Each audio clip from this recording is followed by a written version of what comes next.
আসসালামু আলাইকুম, আমি মোহাম্মদ মাসুম পারভেজ, ট্রেড ইন্সট্রাক্টর, পাখিউড়া বহুমুখী উচ্চ বিদ্যালয়, রৌমারী, কুড়িগ্রাম।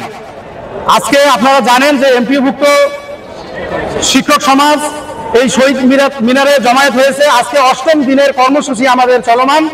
আপনারা জানেন যে ডে বাই ডে আমাদের আন্দোলনের কিন্তু ধরন চেঞ্জ হচ্ছে।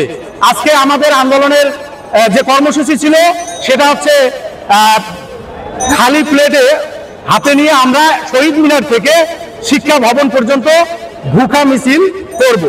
সেটি আপাতত 12টায় হওয়ার কথা থাকলেও সেটি আমরা আমাদের প্রাণপ্রিয় নেতা জনাব অধ্যক্ষ দেলোয়ার হোসেন আজিজি সাহেব এবং তার নেতৃবৃন্দ, মাননীয় আমাদের যে বিএনপির মহাসচিব মির্জা ফখরুল ইসলাম আলমগীর, তার সাথে মিটিং থাকার কারণে আমরা জানতে পেরেছি যে এটা বিকেল 3টা থেকে আমাদের ভুখা মিছিল চলমান থাকবে। সেই সাথে যে কথাটা বলবো, যে বড় দুঃখের সহিত একটা কথা বলতে হয় যে বন্ধ থাকুক স্কুল কলেজ, অন্ধ থাকুক জাতি, আগামীতে দেশ চালাবে আবরার সাহেবের নাতি।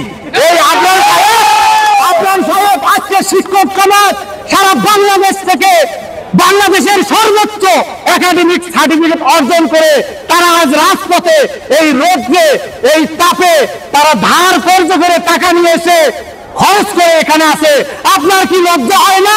আপনি ওই চেয়ারে বসে এখনো পর্যন্ত একবার এই শহীদ মিনারে এসে শিক্ষকদের খবর নিতে পারলেন না। আপনার মতো শিক্ষা উপদেষ্টা আমরা চাই না, আপনার পদত্যাগ চাই, আপনার পদত্যাগ চাই। আমরা সর্বশেষে এটা বলতে চাই, আজকে আপনারা জেনেছেন বিভিন্ন মিডিয়া পত্রিকার মাধ্যমে 5% বাড়ি ভাড়া এবং সর্বনিম্ন 2000 টাকার একটা প্রজ্ঞাপন হয়েছে।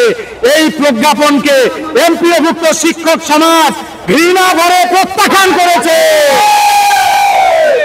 আমরা কিন্তু রাষ্ট্রের কাছে বেশি দাবি করি নাই, আমাদের ন্যায্য অধিকার, এগুলোকে দাবি বলবেন না, এগুলো অধিকার।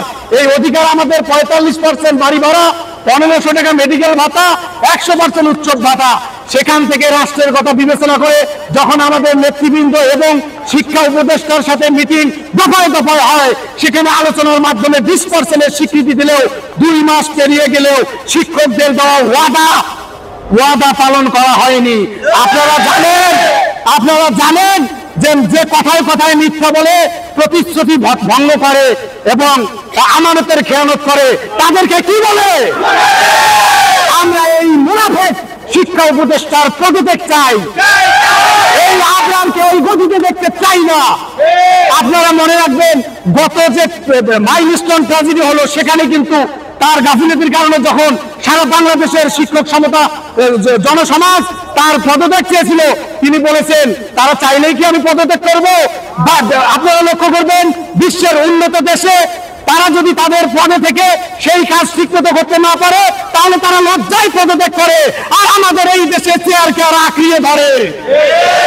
অতএব মিডিয়ার মাধ্যমে আমরা জানাতে চাই, আজকের মধ্যেই যদি আমাদের প্রজ্ঞাপন না হয়, যেহেতু সারা দেশে এনসিপি, বিএনপি, জামাত, শিবির সহ গণ অধিকার পরিষদ, রিকশাওয়ালা থেকে শুরু করে আলেম ওলামা, সাধারণ সমাজ সবাই কিন্তু আমাদের এই আজকের এই 3 দফা দাবি, তারা বলেছে যে শিক্ষকরা আহামরি কিছু চায়নি, তারা ছোট্ট দাবি করেছে। এই দাবি যদি আজকের মধ্যে পূরণ না হয়, তাহলে আমরা আরো কঠোর আন্দোলন করব। আমাদের দাবি